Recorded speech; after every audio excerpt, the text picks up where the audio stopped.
everyone, welcome to another Classic Movie Monday, and today I thought it would be interesting to dive into a film that is relatively recent.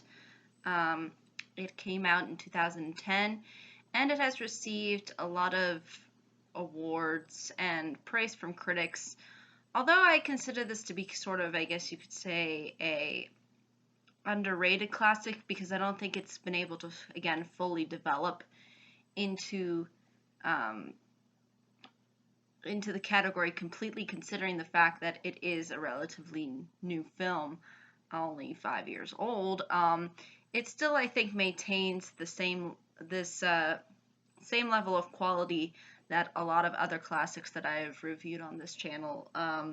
So without further ado, let me address what that film is. And as you can see by the title and thumbnail, we are going to be talking about The King's Speech. Yes, this film, which is actually based on true events, which is really cool because sometimes you don't see that in a lot of films. At least a lot of classic films like to base things largely in and within fantasy and fantasy-related characters, maybe within sort of real-life settings or circumstances, but rarely do we see a film like this where they kind of do it pretty much to the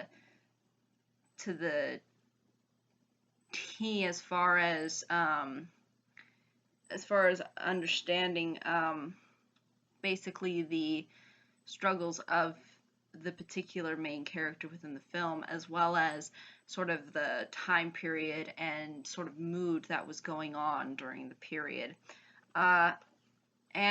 Basically, this film takes place largely within the 1930s England, where Prince Albert, who is basically the Prince of England, played by Colin Firth, has a speech impediment. This becomes a problem when he ultimately has to become king. And when you become king, at least in those days, you were supposed to be a very good public speaker. You had to have this very confident presence. You had to really be a public figure, similar to a president. Usually, even when you look at the history of presidents, usually most of the time people would remember them for the fact that they were able to give good presentations and really woo the crowd, so to speak, by basically giving a speech or talking. So as a result of him having this issue and having him be ultimately in the position of having to take up more leadership and more authority, his wife Elizabeth, played by Helena Bonham Carter, hires a therapist, in particular a speech therapist, named Lionel Logue, played by Geoffrey Rush. And in case you don't know, Geoffrey Rush was in the Pirates movie. That Geoffrey Rush. And it's funny because he looks rather different, especially considering the fact that he doesn't have a beard and his hair is relatively short and he's not all dressed up in pirate gear. But basically, as a result of her finding this therapist, Geoffrey Rush's character Lionel, as well as Prince Albert, sort of work together in order to overcome his difficulty with his speech. And they do a very extensive period into which they train, and you see sort of the trials and tribulations in order to get Prince Albert to a better stage to where he can ultimately give a full-blown speech. But ultimately what ends up happening is there's this nice little friendship formed between Lionel and Albert.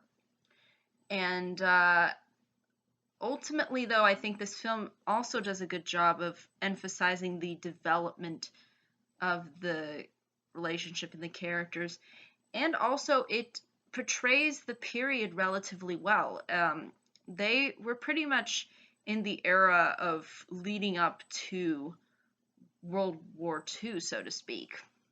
And that's really the point that I think the movie really tries to emphasize, is this really kind of doom and gloom that people have because they don't really know what the future brings to them, especially when you have this very dominant rising power that is so massive, and something that a lot of people have difficulty coming to really grips with, or really ultimately fighting back. And you can kind of see too how sort of the speech impediment thing is kind of Prince's Prince Albert's struggle, and how ultimately you see him deal with that struggle and try to overcome it. And I think that's really ultimately, as a person, kind of sembles the sort of gloomy, kind of uninspired time period into which this is taking place, and how ultimately, when you eventually see him try to overcome these things, you really see the adversity, and the real heart behind sort of really standing up to your limitations, so to speak, and overcoming those limitations. So I think that's really something that makes this film stand out. It's interesting because, usually within a lot of films, at least nowadays, they don't really teach the whole concept of trying to overcome, various obstacles as so much as they try to say, oh, we accept your flaws, we accept your speech impediment, as opposed to trying to make it better for the person by actually teaching them ways into which they can talk and overcome their difficulties, so they can ultimately become a better and more whole part of themselves. And I think this is really what the movie does really emphasize really well as well. And really the acting is what brings this film to a very entertaining level. These characters overall are really engaging to watch. I mean, as far as the way in which the performances are handled. And although it might be a very simplistic kind of story and there's not a whole lot of complexity to it, there's still a lot of heart, and overall, I think it is definitely a movie that is worthy of recommendation, and is one that I think some people might overlook, although I think it has been uh, fairly critically acclaimed and praised over the years. I think it hasn't really had enough time to really evolve into a film that ultimately people will remember, but I think it is a worthy recommendation, and I think for its high quality acting, for its well done overall direction and execution of the mood, and just everything just feels like it comes together really well. And it's not that complicated, and it's not that and it's not overly simplistic either. So I think it really strikes a kind of a good balance there. And you really do see the very human elements that exist within it, and how it's kind of just trying to overcome certain issues, and in doing so you ultimately achieve something for yourself. And it's kind of very gratifying to see, especially when you see Prince Albert kind of coming so far from the issues that he has. And you see how Lionel sort of carries that responsibility of being his mentor heavily, and how that really influences his character as well. So there's a lot of interesting things that actually exist within this film that again, I think it's something that usually people don't really think about. They just think, oh, it's just about this guy who has some speech problems.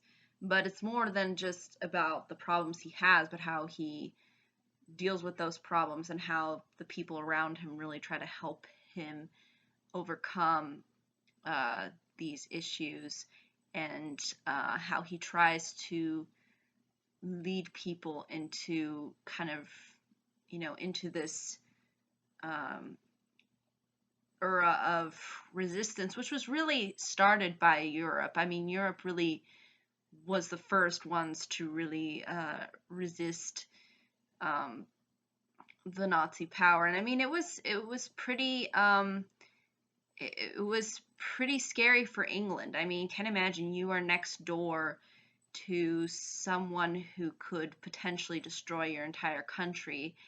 And unlike a lot of other European countries who chose to surrender to the Nazis, England was one of those countries who fought back.